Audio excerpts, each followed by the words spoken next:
हाय developers. मेरा नाम है शुभम वर्मा और आज हम देखेंगे जावास्क्रिप्ट इंटरव्यू क्वेश्चन से रिलेटेड पार्ट 19। तो आइए देखते हैं।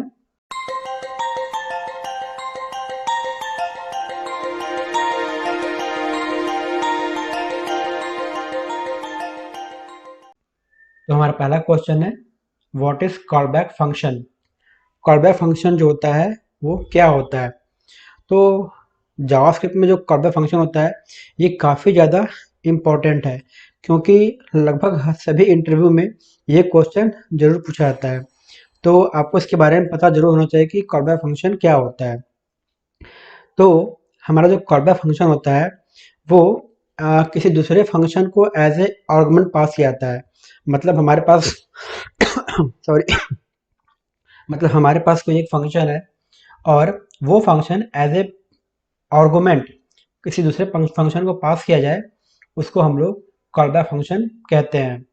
ठीक, दूसरे शब्द में हम लोग कह सकते हैं कि अगर कोई फंक्शन किसी दूसरे फंक्शन के फिनिश्ड होने के बाद या फिर किसी दूसरे फंक्शन के एग्जीक्यूट होने के बाद रन करता है तो उसको भी हम लोग कॉल बैक फंक्शन कहते हैं।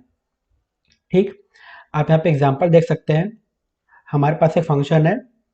ठीक, ये फंक्शन क्या कर रहा है, एक आर्गुमेंट ले रहा है और उसके बाद उस फंक्शन को कॉल करा दे रहा है।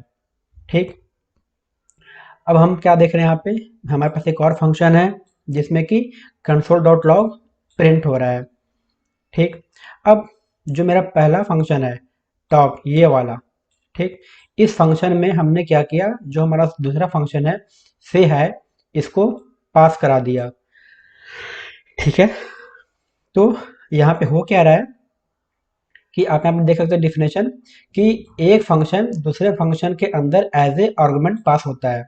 तो यहाँ पे जो मेरा से है फंक्शन है, मतलब सेकंड फंक्शन जो है वो जो मेरा पहला फंक्शन है टॉप, उसके अंदर एज ए आर्गुमेंट पास किया जा रहा है। तो इस वजह से हम कह सकते हैं कि ये जो मेरा एग्जांपल है वो कॉलबैक का एग्जांपल है।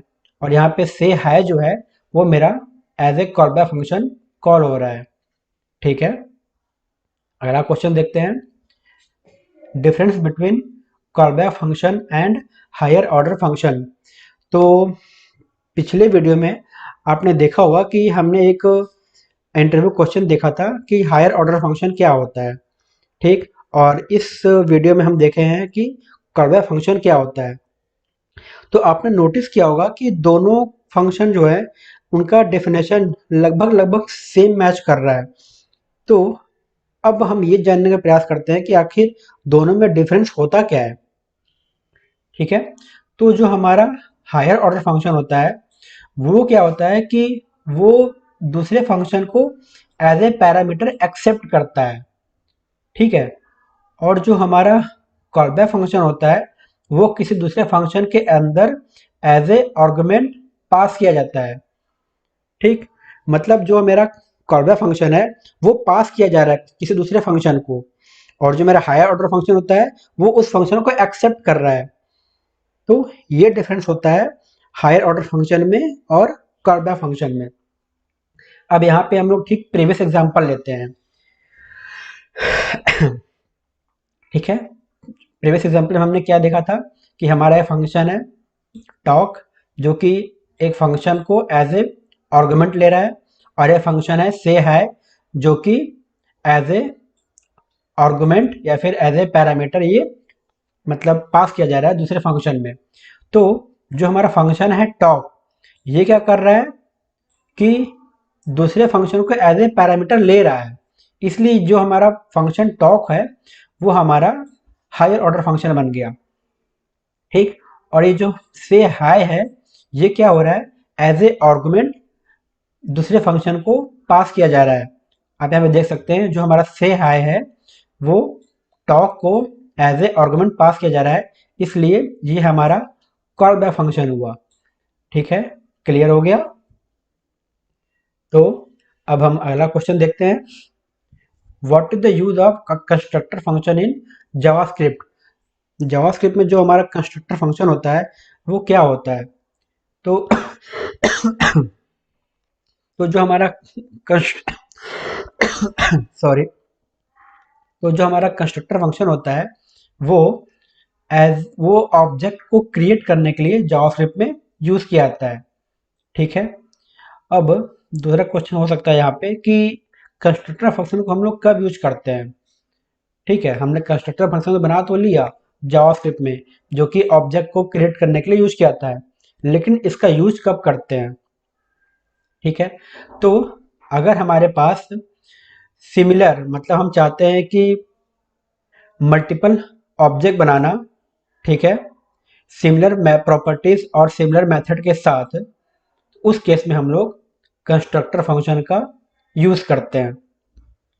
ठीक, अब यहाँ पे आप एग्जांपल देख सकते हैं। एक फंक्शन है हमारा जो कि नेम, एज और जेंडर को एज ए आर्गुमेंट ले रहा है या फिर एज ए पैरामीटर ये ले रहा है। ठीक है, यहाँ पे उसने क्या किया, नेम को यहाँ पे एज ए एक वेरिएबल में असाइन कर दिया और जेंडर को भी असाइन कर दिया। तो ये हमारा एक क्या हो गया, एक फंक्शन हो गया। ठीक, मतलब एक हमारा नॉर्मल फंक्शन हो गया जो कि एक पैरामीटर को ले रहा है और उस पैरामीटर को दूसरे प्रॉपर्टी के अंदर असाइन कर दे रहा है। ठीक है, अब यहाँ पे आप देख रहे हैं कि यहाँ पे हमारा ये कंस्ट्रक्टर कॉल एक तरीके से हो रहा है और यहाँ पे ये मेरा क्या कर रहा है, एक प्रॉपर तरीके से ऑब्जेक्ट बना रहा है। ठीक है, तो यहाँ पे हमने क्या किया, पहला ऑब्जेक्ट बनाया और यहाँ पे हमने दूसरा ऑब्जेक्ट बना दिया। ठीक, तो ये क्या कर रहा है, यहाँ पे जो हमारा कंस्ट्रक्टर है ये हम लोग केवल एक ही फंक्शन से हम लोग मल्टीपल ऑब्जेक्ट बना पा रहे हैं। तो ये कैसे बन पा रहा है, किसकी हेल्प से बन पा रहा है, ये बन रहा है कंस्ट्रक्टर फंक्शन की हेल्प से ही। हमारा ये एक फंक्शन के थ्रू हम लोग दो दो ऑब्जेक्ट बना पा रहे हैं। तो ये काम करता है हमारा कंस्ट्रक्टर फंक्शन। ठीक है, इसका मतलब क्या हुआ कि आप यहाँ पे देख सकते हैं क्या बता रहे हैं यहाँ पे कि multiple object having similar property and method, मतलब कि हम जो भी फंक्शन बना रहे हैं, ठीक है, तो वो जो ऑब्जेक्ट है, जो भी हम लोग नया ऑब्जेक्ट बना रहे हैं, उनकी जो प्रॉपर्टी है वो सेम है और उनका जो मेथड है वो भी सेम है। तो इस पर्पज से हम लोग कंस्ट्रक्टर फंक्शन का यूज करते हैं। क्लियर? तो आज के लिए बस इतना ही। अगर आपको ये वीडियो पसंद आए तो प्लीज़ लाइक, शेयर और सब्सक्राइब जरूर करें। आपका वीडियो देखने के लिए बहुत बहुत धन्यवाद।